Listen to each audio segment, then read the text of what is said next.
Ici, on demande de démontrer que 4 exposant n moins 1 est multiple de 3, quel que soit n appartenant au naturel sauf 0.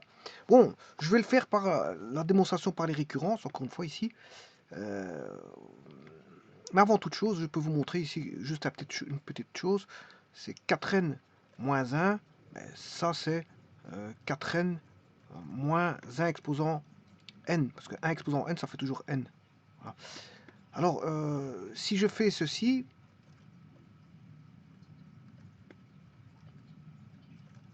la division par 4 moins 1, ben vous avez ce qu'on appelle un quotient remarquable.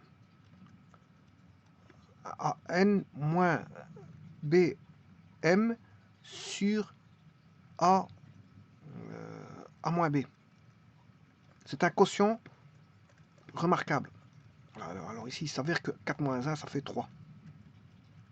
Voilà. Bon, moi je vais le démontrer sous forme, bien sûr, de récurrence. C'est-à-dire que je vais d'abord faire le pas initial. Alors la récurrence, c'est de démontrer par récurrence, c'est voir que la formule est vraie, la véracité, s'il y a une véridicité, une vérité, à travers une investigation, une enquête qui va se faire mathématique, bien sûr. Et s'il y a une contre-vérité, ben, c'est de la démolir. Mais s'il y a une vérité, ben, c'est d'accepter la proposition qui affirme une certaine vérité. Les moyens de la démonstration, c'est le point de vue mathématique. On peut démontrer par récurrence une inégalité ou des propriétés. Et il s'avère qu'ici, c'est une propriété qui est une division par 3. Donc, bon, ça veut dire que la valeur peut être multiple de 3. Donc, elle est divisible par 3. La proposition est divisible par 3. C'est une propriété. Alors, on a le sens de l'observation. Ensuite, on a le cœur de la démonstration, la conclusion qui est toujours la même. En fait, l'articulation se base sur une phase initiale qui est la sincérité à travers un processus de début de génération, qui est un processus générateur de départ. On a une phase intermédiaire qui est la fidélité, qui est un processus héréditaire. Et une phase finale qui est la véridicité ou la véracité ou la vérité, qui est un processus d'affirmation voilà, de la propriété. Alors, l'articulation, de nouveau, je passe par la phase initiale qui est la sincérité, le processus générateur, la phase intermédiaire qui est la fidélité. On prend un indice I, on dit que c'est vrai pour un indice I, on vérifie pour un indice I plus 1 que ce soit vrai, et puis ça doit générer pour I plus 2 une valeur qui est vraie aussi. Hein. La phase finale, c'est la véridicité, c'est le processus d'affirmation. Donc la formulation va se tenir de la sorte suivante. On a le pas initial qui est test pour quelques valeurs de proposition n1, 2, 3, 4, 5. C'est ce que je vais faire tout de suite. Dans un instant, je dis pas initial. Ensuite, il y aura le pas récurrent. Supposons que la propriété soit vraie jusqu'à i. Essayons de prouver qu'elle est vraie pour i plus 1. Et puis, il y aura le pas final. Ce sera de dire que, voilà, au travers d'un bouclage, si elle est vraie pour n, mais elle est vraie pour un rang n0. Elle sera vraie pour un rang n0 plus 1. Et si elle est vraie pour un rang n0 plus 1, elle sera vraie pour un rang n0 plus 2. Et ainsi de suite. Donc c'est un processus de bouclage. Alors, on va d'abord tester cette formule-là. Alors, je vais prendre le n ici égal à 1, 2, 3, 4, 5, 6, 7, 8, 9, 10. La formule, c'est 4 exposants 1.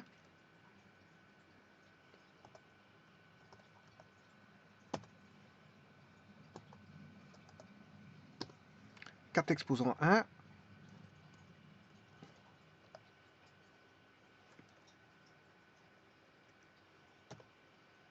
moins 1. Il suffit de retrancher 1. Alors, est-ce que 0 est multiple de 3? Ben oui. 0 est multiple de 3. Parce que ça fait 3 fois 0. 0 fois 3, ça fait bien 0. Ben, ici, je vais faire la même chose pour 4 au carré moins 1. 4 au carré moins 1, ça fait 6 moins 1. Ça fait 15.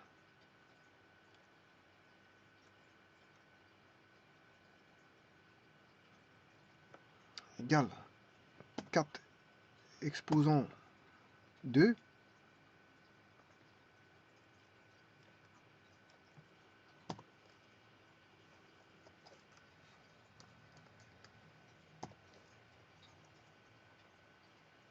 moins 1. On a bien 15. Et 15, bien sûr, c'est 3 fois 5. Alors, si je veux, je peux faire, là, je dis que c'est 0 divisé par 3. 0 divisé par 3. Là, je peux dire que c'est 0 divisé par 3. Ça fait 5. Le troisième. Alors, 4 exposant 3.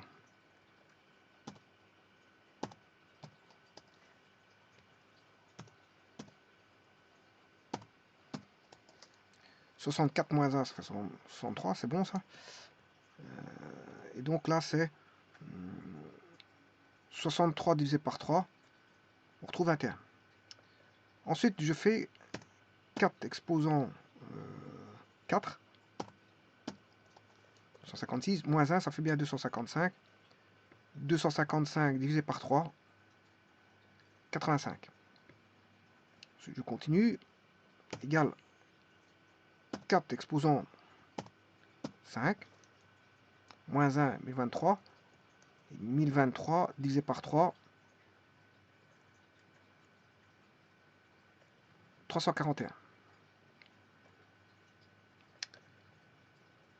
Et ainsi de suite. Ça, vous pouvez continuer. Regardez, là. Voilà ceci. Alors, je vais faire le dernier. Voilà, comme ça, bon, j'en aurais testé. Alors, je pourrais continuer au-delà de 10. Hein. Bon, ça, 10 me suffisent. Parce qu'après, je vais faire une démonstration par récurrence et justement démontrer que c'est vrai, voilà, pour quel que soit n. Bon, mais avant toute chose, regardons pour exposant 10. Voilà. 1 48 570 6 moins 1. Voilà, ça fait bien 1 48 575. Et si je divise 1 48 575 divisé par 3, 349 525. Voilà, tout est bon. Donc, la propriété vérifiable jusque n égale 10. Et ça, c'est le pas initial. C'est le pas initial. Je teste la valeur pour n égale 1, 2, 3, 4, 5, 6. C'est la phase initiale, la sincérité, le processus générateur. Je l'ai généré jusque 10. Et c'est sincère, c'est bon. Il y a une sincérité. Jusqu'à 10, il y a une sincérité. Ce qui veut dire que le pas initial, on va tester la valeur pour quelques valeurs de la proposition. J'ai testé jusque n égale 1, 2, 3, 4, 5, 6, 7, 8, 9, 10. Voilà. Sachant cela, je vais passer au pas récurrent, qui est la seconde étape, qui est la phase intermédiaire, qui est le cœur du problème, qui est là, non plus la sincérité, mais la fidélité. Ça va être fidèle tout le temps. Qui est le processus, non pas générateur, mais héréditaire. Donc héréditaire parce qu'on aura un passé et un futur. Alors, pour ça, je vais la démontrer ici. 4 exposants. Eh bien, le futur, ce sera i plus 1. Bien sûr, moins 1. Bon, ça c'est assez simple, parce que 4i plus 1, c'est 4i fois 4. Bien sûr, moins 1.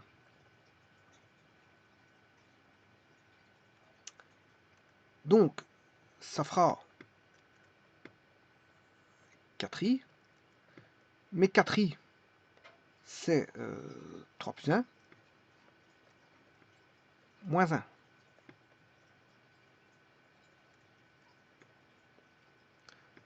Donc on aura 3 fois 4i, plus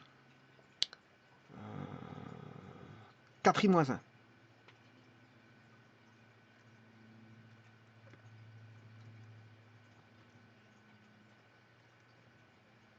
3 fois 4i. Alors celui-ci, il est multiple de 3. On a 3 fois, 3 fois k. 3 fois k est un multiple de 3. Hein. Bon, k on s'en fout ce qu'il vaut. Mais en tout cas, là, il est multiplié par 3.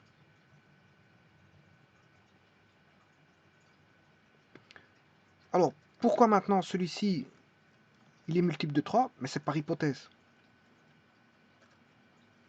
Par hypothèse, on sait bien qu'il est multiple de 3.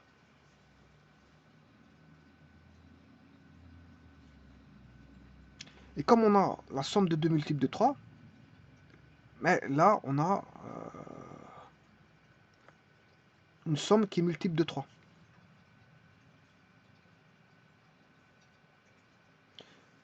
Alors, l'énoncé est vrai. Bon, ici, je ne sais pas si je sais pas ce qu'on avait pris comme n.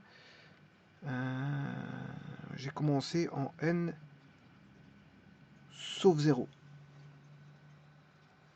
Bon, est-ce qu'elle est vraie pour n égale 0? Bon, je peux tester. Je regarderai pour n égale 0. Hein. 4 exposants 0. Ouais, c'est bon aussi. Pour n égale 0, c'est bon aussi. Parce que si je fais 4 exposants 0, ça fait 1. 1 moins 1, ça fait 0. Et 0 est multiple de 3. 0 appartient au multiple de 3. Bon, l'ensemble des multiples de 3, je voulais vous les donner avant de conjecturer, je veux dire, l'itération de la phase finale. Les multiples de 3, vous aurez compris que c'est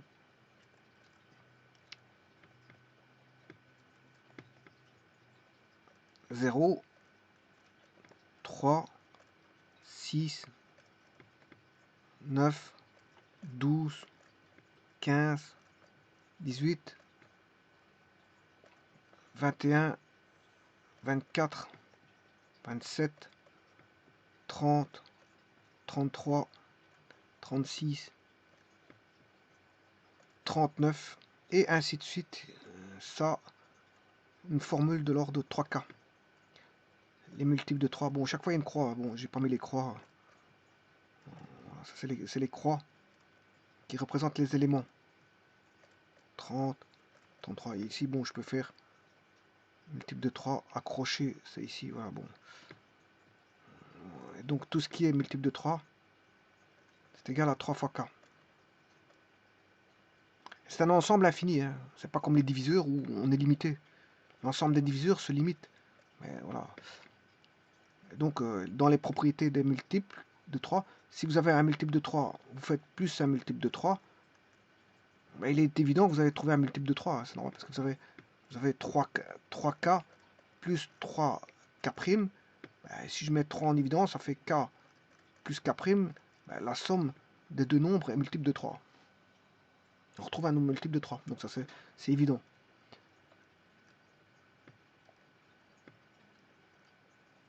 Donc c'est vrai ici pour, on va dire, n égale 0, c'est vrai pour n égale 1, c'est vrai pour n égale 2, c'est vrai pour n égale 3, c'est vrai pour n égale 4, c'est vrai pour n égale 5, c'est vrai pour n égale 6, ou 7, 8, 9, 10, etc. Et ensuite, la formulation de l'hypothèse récurrente qui est ici, de ce point de vue-ci, héréditaire, on suppose la propriété vraie jusqu'à i, et on prouve qu'elle est vraie pour i plus 1. Mais après, si on se dit qu'elle est vraie pour i plus 1, elle va être vraie pour i plus 2. Si elle est vraie pour i plus 2, elle sera vraie pour i plus 3. Si elle est vraie pour i plus 3, elle sera vraie pour i plus 4. Et ainsi de suite. Donc là, je vais au pas final. Nous savons que les propositions sont vraies pour n de 1 à 10 ici.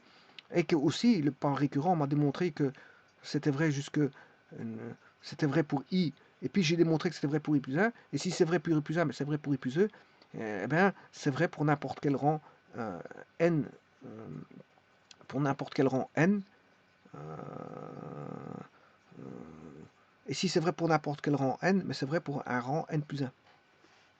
Et donc si c'est vrai pour un rang n plus 1, c'est vrai pour un n plus 2, et on a un phénomène de bouclage comme ça qui vous permet de dire que le pas final, ben, c'est, on va dire, étant vrai pour un certain rang, eh bien, ben, elle est vraie pour tout rang. Pour tout rang. Pour le rang qui lui succède, et celui qui lui succède, ben, vous allez avoir un effet de boule de neige, comme ceci. Bon, si elle est vraie pour i, elle est vraie pour i plus 1, si elle est vraie pour i plus 1, elle est vraie pour i plus 2, si elle est vraie pour i plus 2. Pourquoi elle est vraie pour i plus 2? Parce qu'elle est vraie pour i plus 1. Or, i plus 1 a été démontré que c'était vrai. Parce qu'elle était vraie par hypothèse. Par démonstration, i plus 1 est vrai. Donc, elle devient une nouvelle hypothèse. I plus 1 est vrai, donc on démontre pour i plus 2. Si je démontre pour i plus 2, ben, elle sera vraie pour i plus 3, elle sera vraie pour i plus 4, elle sera vraie pour n'importe quel rang. Et donc c'est vrai pour toute valeur de n appartenant à un rang, quel que soit n appartenant à n sauf 0.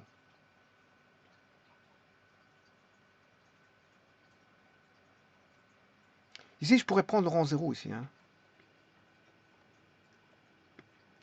Ici, je peux prendre le rang 0. Parce qu'elle est vraie pour le rang 0 aussi. Hein.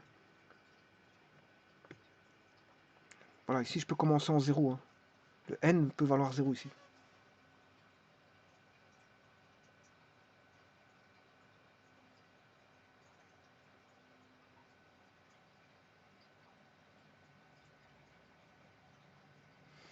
Je vous remercie.